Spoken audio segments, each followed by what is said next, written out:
Et si aujourd'hui on parlait du roi qui a la pire réputation en France? Bon, ce roi, c'est Louis XI. Il va naître le 3 juillet 1423 à Bourges. Mais à cette époque-là, c'est pas la fête en France parce qu'on est en plein pendant la guerre de Cent Ans et son père, Charles VII, il n'est pas du tout couronné. Ce qui fait que quand il a 2 ans, Louis, on l'envoie dans un château à Loches où il va être enfermé pendant 6 ans et il va avoir une cour super restreinte et vraiment il va être très très seul. Mais en 1429, il y a un truc qui va changer, et il y a une femme surtout qui va tout faire changer, c'est Jeanne d'Arc. Jeanne d'Arc débarque, elle libère Orléans, et Charles VII peut se faire couronner roi de France.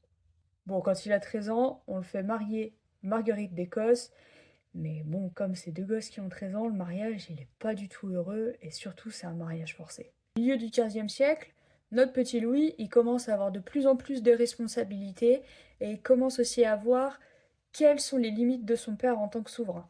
Et lui, ça va lui donner envie de monter sur le trône un peu plus vite.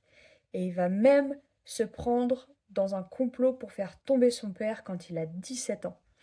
Son père, quand il l'apprend, il est furax et il demande à son fils de s'excuser à genoux. Alors Louis, qui a la rancœur tenace, il va retenir ça, mais toute sa vie. Et il va détester son père. Bon, Louis, qui a déjà une haine contre son père, ça va pas arranger les choses quand Agnès Sorel débarque et devient la favorite de son père. Elle, il peut vraiment pas se la voir. Et il va la gifler. Ce qui fait que son père va l'exiler dans le Dauphiné. Et pile à ce moment-là, sa femme, Marguerite, elle meurt.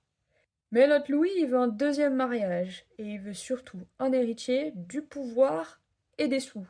Donc il va se rabattre sur Charlotte de Savoie, qui est la fille du duc de Savoie. Et ensemble, eh ben, ça va être un peu plus prolifique qu'avec Marguerite.